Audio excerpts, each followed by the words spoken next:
Para mim, erro do VAR, erro no campo, erro de interpretação da regra, erro de entendimento de futebol, e é toda rodada, assim, problemas de arbitragem e erros de arbitragem que está, para mim, estragando o nosso futebol. Até a imprensa paulista saiu em defesa do Grêmio.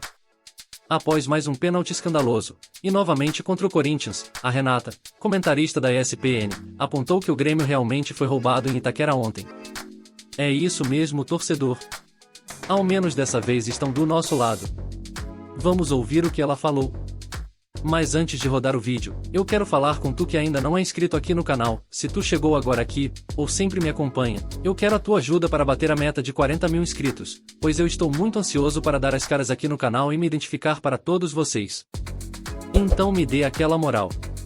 É só deixar o like no vídeo e te inscrever para ficar por dentro de tudo que acontece no Maior do Sul. Acompanhe a seguir esse baita comentário dos apresentadores no Sport Center. Vamos lá então, a Renata está pronta para participar do programa agora e falar muito aí do que foi a arbitragem ontem. Ela nas redes sociais, a Renata ontem já estava dando os pitacos dela lá. Você também não ficou muito feliz com a arbitragem não ontem, Rê? Tudo bem? Bom dia. Bom dia a todos, bom estar aqui com vocês nessa manhã. Mas é difícil ficar feliz com a arbitragem ultimamente, né, Má? Eu acho que é um grande problema hoje do futebol brasileiro e até mesmo mundial. A gente tem visto aí, as Olimpíadas começou aí com um problema gigantesco de arbitragem, com uma polêmica absurda de arbitragem. Então, assim, a arbitragem é um problema hoje no produto futebol. É algo que está devendo muito, é algo que a gente não vê qualidade, o VAR que todos acharam que ia vir para melhorar, não veio. É um problema gigantesco. E aí a gente tem um lance mais polêmico. Para mim, o que acontece? O primeiro ponto a se analisar, e eu sempre gosto disso, de ir na regra do jogo. A regra fala que nem todo segurar é falta. Ele precisa, sim, analisar se o segurar gera impacto na ação do defensor. Você precisa entender, eu falo isso sempre, de futebol. Você precisa analisar o futebol em si, o contexto do jogo, tudo mais. Você tem um braço do atacante que segura, do defensor que segura no primeiro momento o atacante. Mas um segurar, um puxar, derruba o jogador para trás, até onde eu sei. O jogador não cai para frente com o segurar.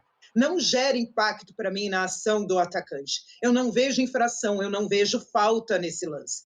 E aí o árbitro bem posicionado no campo de jogo, o árbitro deixa o lance seguir. E aí vem o nosso VAR, né?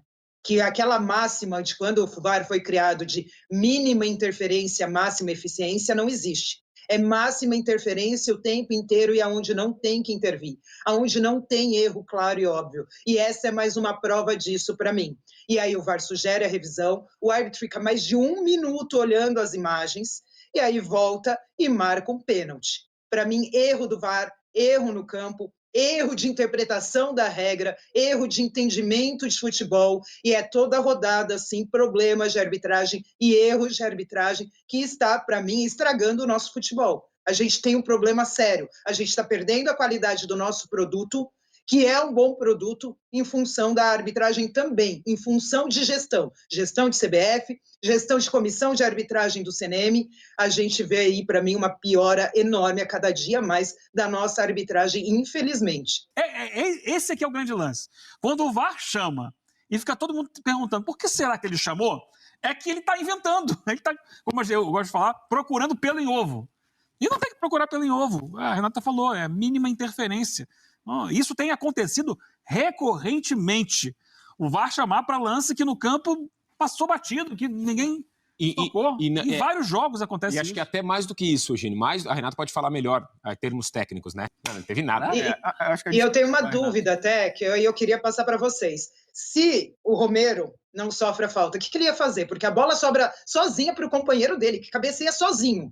Ele ia gritar para esse companheiro e falar, sai daqui, deixa eu cabecear, essa bola é minha. Não que exista falta, existe falta fora do lance de bola, isso a gente sabe que existe. Mas aí é uma dúvida minha, o que o Romero faria ali? Ele ia tirar o companheiro dele que sobe sozinho para cabecear?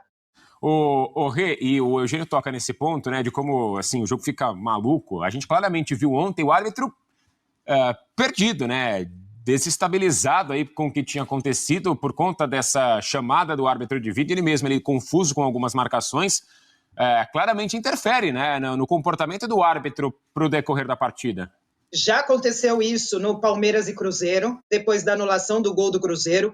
A gente viu uma mudança gigantesca de atitude do árbitro do jogo Palmeiras e Cruzeiro depois da anulação do gol. E ontem, novamente. Ou seja, interferiu. Ainda mais quando você tem árbitros jovens, árbitros que estão iniciando, que é o primeiro campeonato, que ali tem 7, 8 jogos. Então, são árbitros jovens que ainda não têm aquela experiência necessária para levar um jogo. Para mim, era um árbitro muito jovem para um jogo do tamanho de Corinthians e Grêmio. Esse também é outro ponto. O Corinthians e Grêmio, para mim, é um dos maiores jogos que nós temos no Brasil, independente de tabela. E aí entra de novo, e é isso que eu falo, erro de comissão de arbitragem, erro de escala. Um árbitro ainda jovem e inexperiente para um jogo desse tamanho.